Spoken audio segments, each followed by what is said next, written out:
तर या क्षणाची ही लाईव्ह दृश्य पाहतोय। यावेळेस मुख्यमंत्री एकनाथ शिंदे, उपमुख्यमंत्री देवेंद्र फडणवीस आणि उपमुख्यमंत्री अजित पवार हे राज्यपालांची भेट घेण्यासाठी सध्या दाखल झालेले आहेत।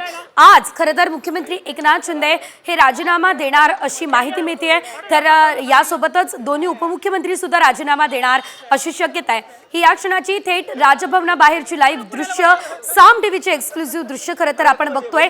आणि यावेळेस आता नेमक्या काय घडामोडी घडणार, राज्यपालांसोबत काय बातचीत होते आणि यावेळेस मुख्यमंत्री एकनाथ शिंदे राजीनामा देतात का हे बघणं अतिशय महत्त्वाचं असणार आहे। आता आपण जर बघितलं तर राजभवनामध्ये मुख्यमंत्री एकनाथ शिंदे यांच्यासह दोन्ही उपमुख्यमंत्री आता दाखल झालेले आहेत। त्यामुळे आता नेमकं काय घडणार हे बघणं अतिशय महत्त्वाचं असणार आहे। आजचा दिवस अतिशय महत्त्वाचा आहे कारण आज मुख्यमंत्री एकनाथ शिंदे आपल्या पदाचा, मुख्यमंत्री पदाचा राजीनामा देण्याची शक्यता सध्या व्यक्त केली जाते।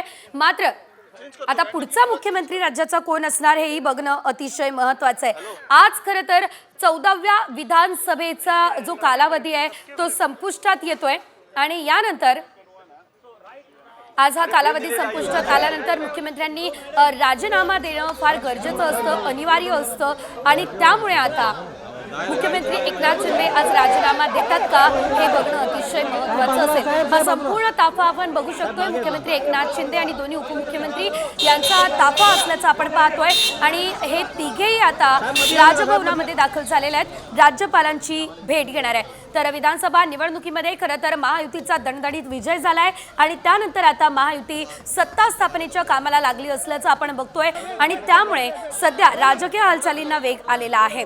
आज 14व्या विधानसभेची मुदत संपतीये आणि त्यामुळे मुख्यमंत्री एकनाथ शिंदे यांच्यासोबत दोन्ही उपमुख्यमंत्री सुद्धा राजीनामा देणार आहे आणि त्या दृष्टीने महायुतीच्या सत्ता स्थापनेच्या घडामोडींना आपण सुरुवात झाली असल्याचं बघतोय।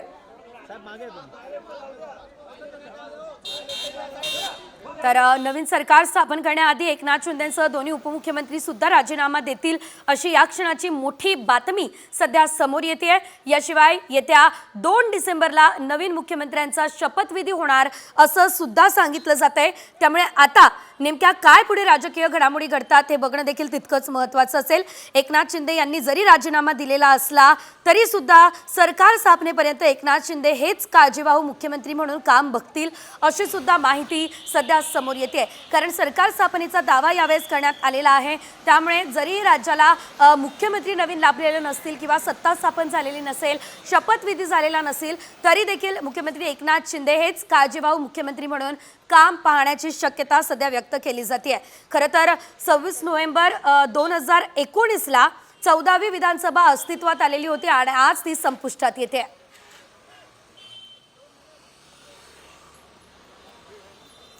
अधिकचे अपडेट घेऊयात आमच्या प्रतिनिधी वैदेही काणेकर यांच्याकडून। वैदेही, तुम्ही या क्षणाला नेमक्या कुठे आहात आणि वर्षा बंगल्यावरती काय घडामोडी घडताय? कारण आता एकनाथ शिंदे राजभवनामध्ये दाखल होत असल्याचं पाहायला मिळत आहे। नेमकं काय सध्या राज्याच्या राजकारणात घडतंय सविस्तर?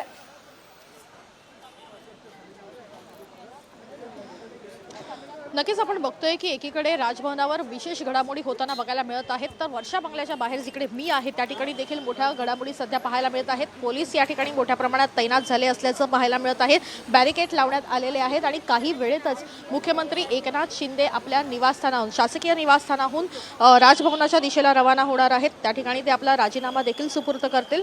मात्र तत्पूर्वी आपण बघतोय की वर्षा बंगल्याबाहेरची ही सगळी दृश्य आहेत आणि या ठिकाणी पोलीस पहारा जो आहे तो मोठ्या प्रमाणात तैनात करण्यात आलेला आहे।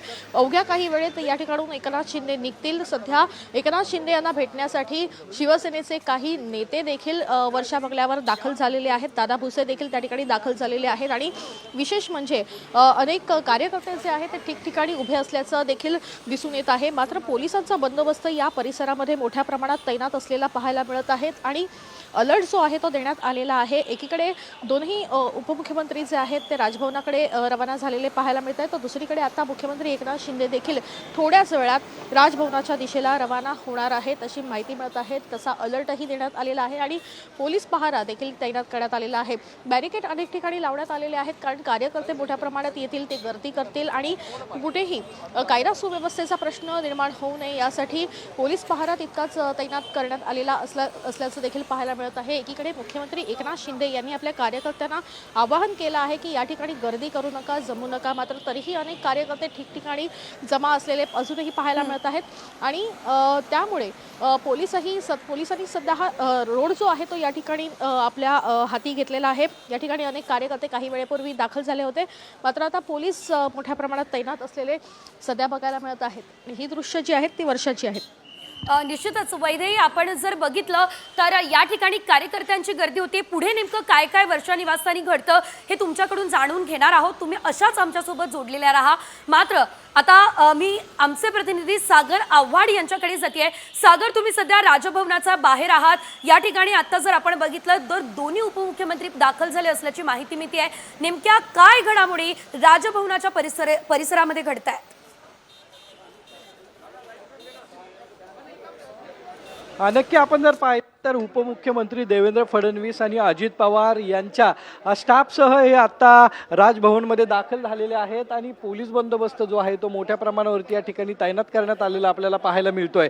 दोन्ही उपमुख्यमंत्री असतील, मुख्यमंत्री असतील आणि ते आज राजीनामा देतील, कारण की 14वी विधानसभा जी आहे ती आज तिची मुदत संपते आणि उद्यापासून म्हणजे आता सरकार स्थापनेचा दावा जो आहे तो राज्यपाल या निवडून आलेल्या ज्या पार्टी आहेत, भाजप असेल, शिवसेना असेल, राष्ट्रवादी यांच्याकडे करेल आणि यानंतर या तीनही पार्टीचा एक चेहरा जो असेल मुख्यमंत्री पदासाठी त्याचं नाव चर्चेत येईल आणि 2 ते 3 दिवसामध्ये शपथविधी होईल। मात्र मुख्यमंत्री पदासाठी कुणाचं नाव अजून समोर आलेलं नाही आहे, त्यामुळे अमित शहा मुंबईत आल्यानंतर या नावाची घोषणा करतील आणि त्यानंतर मुख्यमंत्री जाहीर केला जाईल आणि त्यानंतर पुढील शपथविधी होऊन 15वी विधानसभा जी आहे ती सुरू होईल। मात्र राजभवनावरती मोठ्या घडामोडी ज्या आहेत त्या घडताना आपल्याला पाहायला मिळतात। अनेक पदाधिकारी जे आहेत ते सध्या राजभवनकडे येताना आपल्याला पाहायला मिळतात।